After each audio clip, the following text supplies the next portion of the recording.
Australia, Kanada, dan Selandia Baru kompak membelot soal dukungan terhadap perang di Gaza.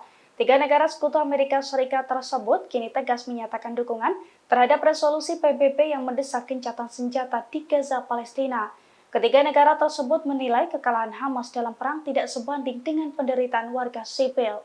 Dilansir dari Reuters, dukungan tersebut disampaikan Australia, Kanada, dan Selandia Baru pada Selasa 12 Desember kemarin, di mana dukungan tersebut disampaikan langsung oleh Perdana Menteri dari ketiga negara tersebut, yakni seusai Amerika Serikat memperingatkan Israel atas menurunnya dukungan atas kampanye militernya. Pasalnya mereka khawatir tidak ada lagi ruang aman bagi warga sipil di Gaza. Mereka juga menilai bahwa penderitaan warga Gaza tidak sebanding dengan harga dari kekalahan Hamas dalam pertempuran tersebut. Namun gencatan senjata di Gaza tidak akan bisa berjalan apabila dilakukan secara sepihak. Para Perdana Menteri tersebut juga meminta agar semua sandera segera dibebaskan.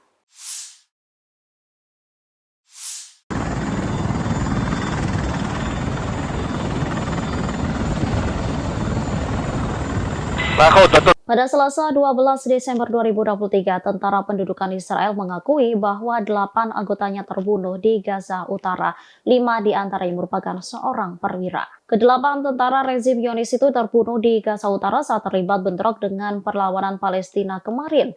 Dikutip dari Al-Mayadin, juru bicara Angkatan Darat Israel mengumumkan identitas 5 perwira yang ikut terbunuh. Mereka ialah Komandan Divisi 13 di Brigade Golani, Letnan Kolonel Tomer Greenberg, seorang Komandan Kompi di Divisi 13 di Brigade Golani, Mayor Roy Bildasi. Selanjutnya seorang Komandan Kompi di Divisi kelima, Divisi di Brigade Golani, Mayor Mose Avraham Baron. Di antara perwira tersebut juga terdapat seorang komandan peleton di Batalion 51 di Brigade Golani, Kapten Layal Hayo. Lalu seorang komandan kompi tempur di unit penyelamat taktis khusus, Mayor Ben Seli. Media Israel menjelaskan bahwa para pejuang tewas kemarin dalam pertempuran di lingkungan Sujaiyah. Saat itu mereka akan menyelamatkan tentara yang terluka di sebuah gedung namun diledakkan oleh perlawanan. Dengan kematian mereka, jumlah korban tewas tentara pendudukan meningkat menjadi lebih dari 120 orang tewas sejak awal invasi darat di Gaza.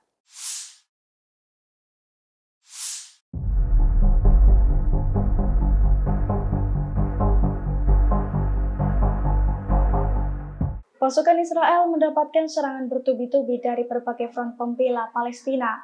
Israel bahkan kehilangan puluhan tentara dan kendaraan tempurnya akibat serangan Brigade Al-Qassam dan Brigade Al-Quds.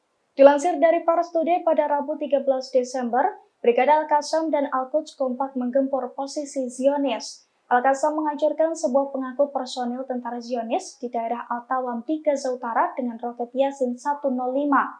Al-Qassam juga membunuh 20 tentara Zionis di lingkungan Sheikh Radwan dengan roket anti-baja TBG dan juga roket anti-personel.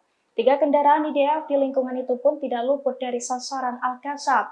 Selain itu, Al-Qassam juga berhasil membunuh sejumlah tentara Zionis menggunakan senapan mesin otomatis. Pertempuran sengit Brigade Al-Qassam dengan Israel di timur kota Al-Qarara mengakibatkan 5 tentara Zionis tewas.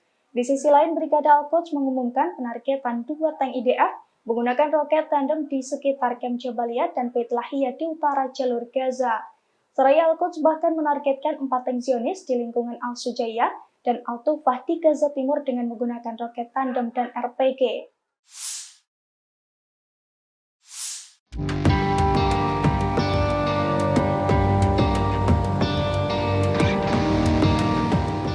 Pasukan Hizbullah dari Lebanon jor-joran membantu Palestina. Bahkan Hizbullah juga siaga penuh dan siap membuka front baru untuk perang dengan Israel.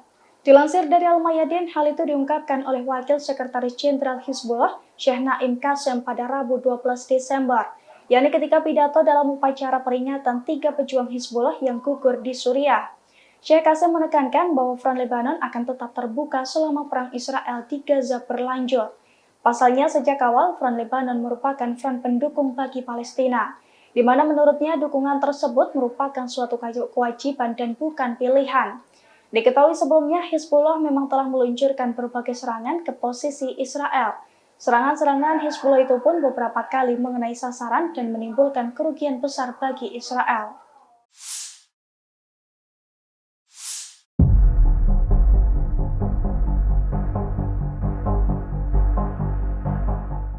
Kelompok milisi Yaman Houthi meluncurkan rudal jelajah anti kapal di Laut Merah pada Selasa 12 Desember. Akibat tembakan rudal tersebut, sebuah kapal tanker kimia asal Norwegia terbakar. Serangan ini terjadi setelah kelompok Houthi meremehkan Amerika Serikat yang akan membentuk satuan tugas maritim untuk mengusir kelompok tersebut yang menargetkan kapal-kapal Israel. Komando Pusat Amerika Serikat atau CENTCOM melaporkan peluncuran rudal jelajah oleh Houthi terhadap kapal tanker Stindal, tepatnya di Bab al-Mandeb di Laut Merah sekitar pukul 21 waktu setempat. Tembakan rudal memicu kebakaran dan kerusakan, tetapi tidak ada korban jiwa. Awak kapal yang berjumlah 22 orang dari India semuanya selamat dan tidak ada yang terluka. Sementara itu, dalam rekaman video yang beredar memperlihatkan sebuah kapal terbakar. Kebakaran dahsyat diikuti dengan suara ledakan. Setelah insiden tersebut, kapal tanker bermuatan minyak itu menuju ke pelabuhan yang lebih aman.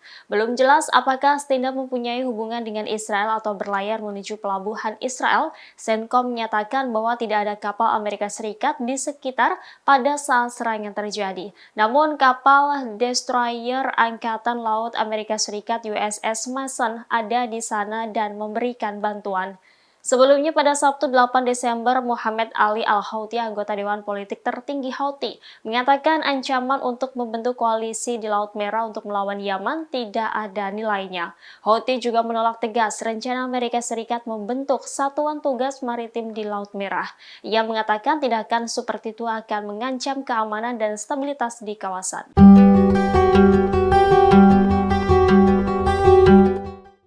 Presiden Amerika Serikat Joe Biden secara terang-terangan menyatakan dirinya seorang Zionis.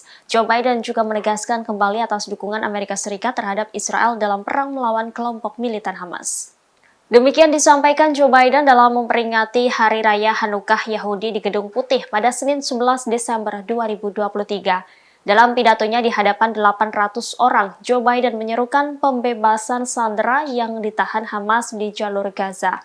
Ia juga menegaskan kembali dukungannya terhadap Israel dan mengutuk kebangkitan antisemitisme di Amerika Serikat dan di seluruh dunia. Joe Biden berjanji Amerika Serikat akan terus memberikan bantuan militer kepada Israel sampai Hamas tersingkirkan. Meski demikian, ia mengingatkan bahwa Israel harus berhati-hati. Diketahui Joe Biden sebenarnya bukan seorang Yahudi. Pemimpin Amerika Serikat tersebut merupakan keturunan Katolik Irlandia. Namun sejak lama Joe Biden disebut menunjukkan ketertarikannya kepada Israel. Pernyataan "saya Zionis" disebut juga bukan pertama kali ini dilontarkan oleh Joe Biden.